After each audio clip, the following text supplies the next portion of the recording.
But on this set, I did have a lot of fun off camera. I have to say, I think I needed to be able to embrace the horror. As kids, younger age and growing up, how that kind of, while this character had kind of, you're still struggling with it, aware of his shortcomings, his failings, the others didn't, and see what it did to them. Watching horror to make horror is essential because there is a sense of history that it places you in. Culture in India, Atma and life after death, it's kind of there in your culture. Ananya was the horror expert and Gaurav was the hostel expert. Okay.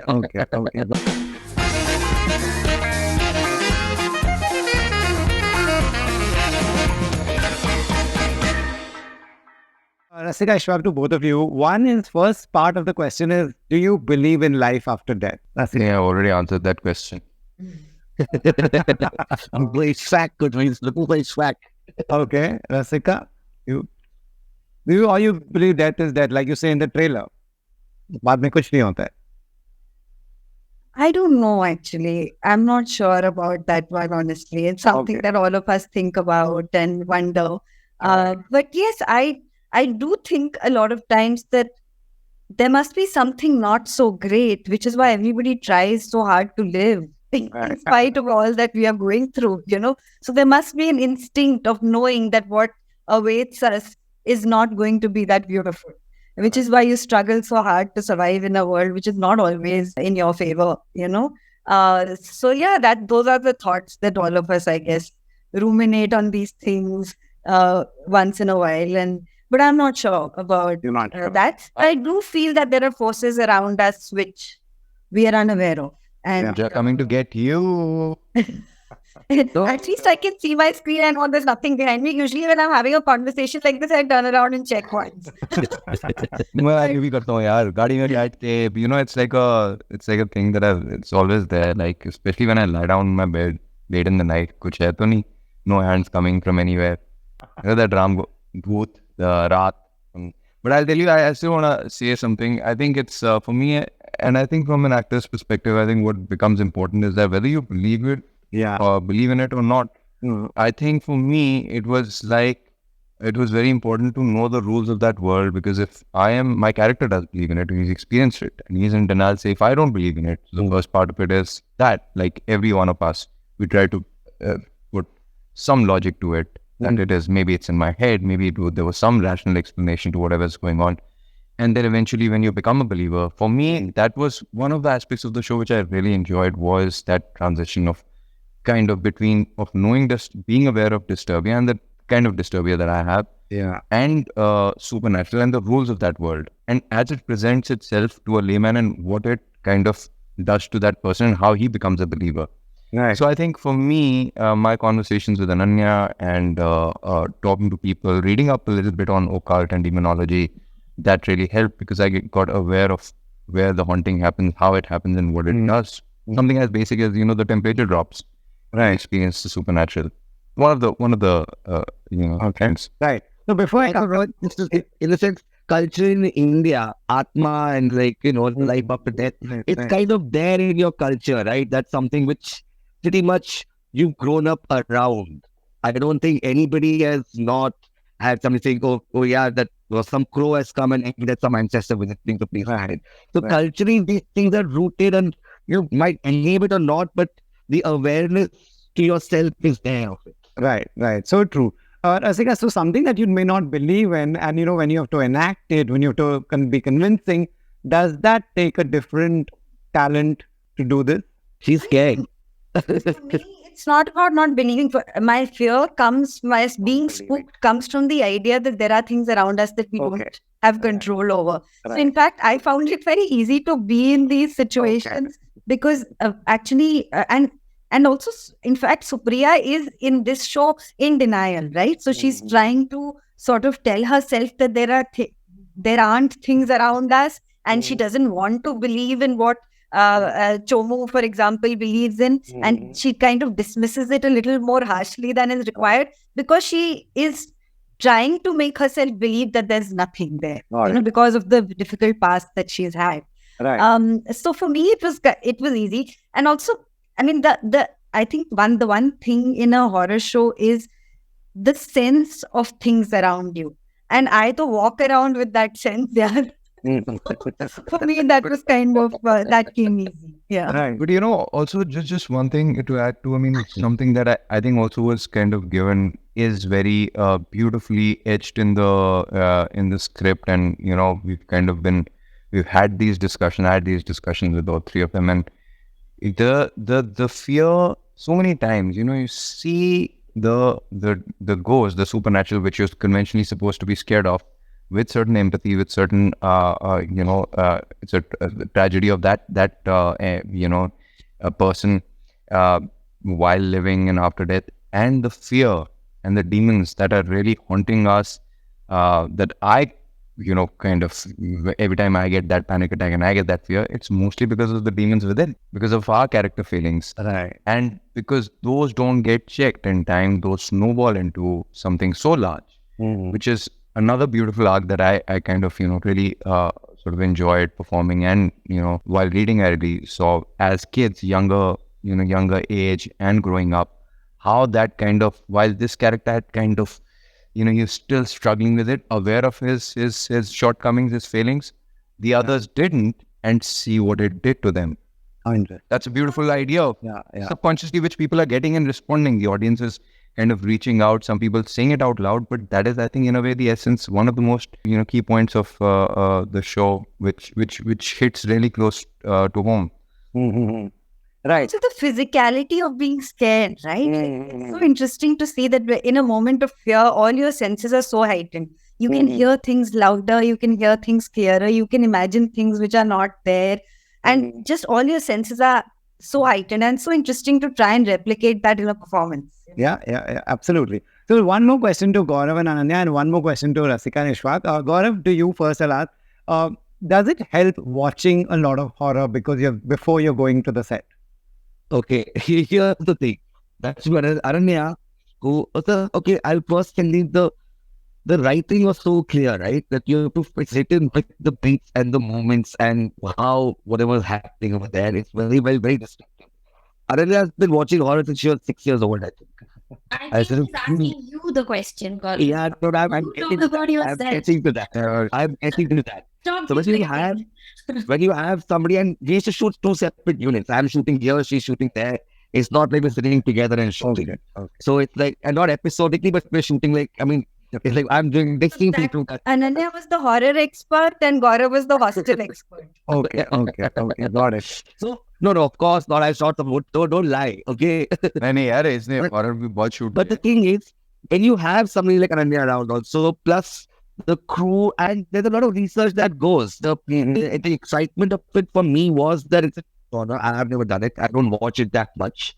But then you start learning more about it, and that's the challenge, right? And that's the fun to discover it. Plus, you do multiple meetings for 3-4 months with your crew and your DP, your production designer, the action team, the VFX team, and everybody's there. So there's a design that you have created in all that when you reach set and you've gone the recce's and done that.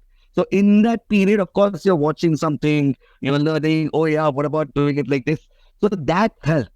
Right. Because everybody's excited to execute something which they've not done before. Okay. So in that sense, by the time you get there, and then you follow the drama and the emotions of it all. So the horror is the thrill part. It's like doing an action film, right? With car chases. You must have not done it. How will it do? Oh, wow, okay, now let's get to the whole team will get to execute that. Right. Same goes for this. Same goes for this. Ananya, would you watch Exorcist and then go in the morning? Actually, I watched Exorcist so many times that I can just close my eyes and I can play it in my head. But I think it's at the end of the day, it's filmmaking, right? Like you can't be a filmmaker. You can't say that you want to be a filmmaker unless you watched enough movies your whole life. And even horror at the end of the day is the same thing. It's a craft in making cinema and making a series, no matter the genre. So it's basically about the technicalities and all of that. But I think watching horror to make horror is essential because there is a sense of history that it places you in.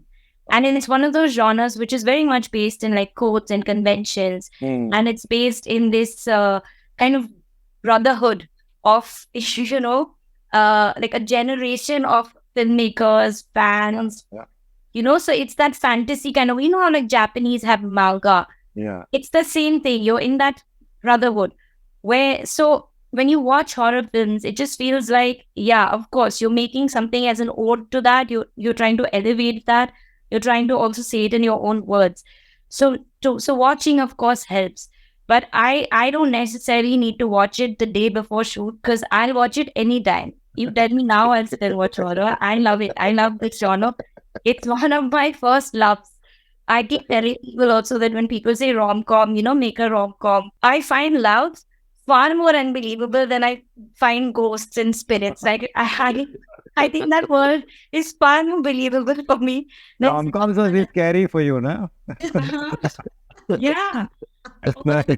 यार की वजह से सब छोड़ दिया. I'm like, what? No way. Like that. Right. Right. Rasika, Ishwak, lastly to you, acting in it is also such a, they were talking about the technicalities. It's such a thing that do you make sure that your mood is right before the shot? Nobody's making you laugh. You're not cracking up about something. Or is it completely the other way? Ask the director. He'll tell you what a film set is like. They're both very different type of actors, okay? Rasika, Okay. switch on, switch off. Ishwak needs to go 20 steps back to reach there while you're waiting. Kuch अच्छा बोलियो, कुछ अच्छा Now let him take over. I don't know which one is a compliment. I'm questioning. But To yeah, answer it's your question, it's not one for every project. Right. It's different. It's also about the environment that the directors create Right. on set, So you have to cut. And what I find very fascinating about my work as an actor, and what I find very challenging and interesting and beautiful, is the idea of working on film, which, everything around you at that moment that you're going to do a shot, which is actually going to remain forever. Yeah. It's never going to be changed. And that's the shot that you will have to live with for the rest of your life when you watch that piece of work. And so while you're doing that, everything around you makes that moment feel so casual and chaotic, And how do you sort of embrace that and learn to work with that and still do what you have to with complete commitment? Right. So that's something that I think I've practiced over the years. When I started out as an actor, I did believe in, shutting myself out and sort of taking time off, like not listening to anybody, plugging your headphones. And over the years, my experience has told me that everything happening around you can help you achieve what you're going to do. So you have to just learn how to embrace it and work with it. So that's what I've learned over the years. However, there are some things which are harder than others, and some do require you to take a moment off. It depends on the day, it depends on the environment, depends on the shot, how easily it comes to you or doesn't. There's no one way to do it, and I don't do it one way on every set. But on this set, I did have a lot of fun off camera, I have to say. I think I needed to be able to embrace the horror. Right. Ishwak, what's your method here? I think, like she said, it's like not a one-size-fit-all kind of an approach. And you go out with whatever works, it's like fluid to an extent that I would make use of the people standing on set, the darkness, the environment, physical environment, people. I mean, I would request people to move around sometimes and anything. And it's something that, it's intangible, so you can't really spell it out, can't articulate it. But I want that sense, based on which then I'm just kind of free in that sense, that I don't have to worry about where my hand's going, what my tone is, what my pitch is. That it becomes in the sense that if there is a crisis right now and I have to rush, there's going to be, and run through just go down, get in my car and then drive through the traffic. There's just going to be like, I'm going to be in that zone. It's just to do all these, most of the intense scenes more than anything else, or even something. It's just to find that little, that little groove in which I can just kind of stay and do the whole thing organically, in the sense that it seems like I'm having it just seems real, having a real conversation, and it's something that means something to me. And So when for a you reason. see, Rohit, Ishwak and Rasika shot a scene. So we were shooting the school, right? The bursar was the person who gave us the permission, the head of admin and everything, and a very important human over there who was very strict. These two were shooting a very emotional scene till like episode 6, I think. And they both kind of reached a stage of one is changing, both completely opposite, both fragile and in their own world. And while they're doing it, the bursar's office is right above us. And the phone kept ringing, kept ringing, kept ringing. And at some point, they're like, can we just, I said, no, that's the person. उसको नहीं चुप करा. Stop. So, but I think also, so many times That can't the environment, but they took it and they're like, fine, okay, we'll deal with it. And then redo that scene again because the chip or something got lost. So actors face multiple circumstances, I think. Yeah. But I just want to sort of sum it up by saying that it's like, for me, when I say that group, I guess the whole idea of prep for me, one of the reasons is like to find that little thing, that thought in my head or whatever it is, sometimes a thought, sometimes something, some memory, that all of this becomes sort of, it doesn't just fade away completely, but it reduces or sometimes even fades away. And, but yeah, I have to say, it's like when Gaurav knows this, that there were times that I would we were shooting in chaos. So he also kind of, put it, there's one, a way of kind of kept telling me that, don't get distracted, it's okay. Like, learn to deal with it. We were doing so many outdoor locations, so many, in schools, you can't control noise. Yeah. So yeah. Also, it was rain and things like that. So it's like, yeah, everybody's waiting around and we all used to wait under umbrellas. And as soon as the rain goes away, they have to go rush, do the shot because you got a window of maybe 2 minutes or 5 minutes, you don't know, and then come back. Right. So, that environment, but they're good actors. Thing is, I think workshop, rehearsals, even the case, and good actors are able to do it in that moment. Right. Guys, it's so interesting how this is made. You're doing this so that, more and more people watch it. Adhura is already out on Prime Video. So please watch it. Gaurav, Ananya, Rasika, Ishwak, thank you for your time and all the very best. Thank you. Thank you. Thanks, guys. Thank you. Bye. This was really good fun. Thank you. Likewise. Bye. Thank you. Thanks, Rohit.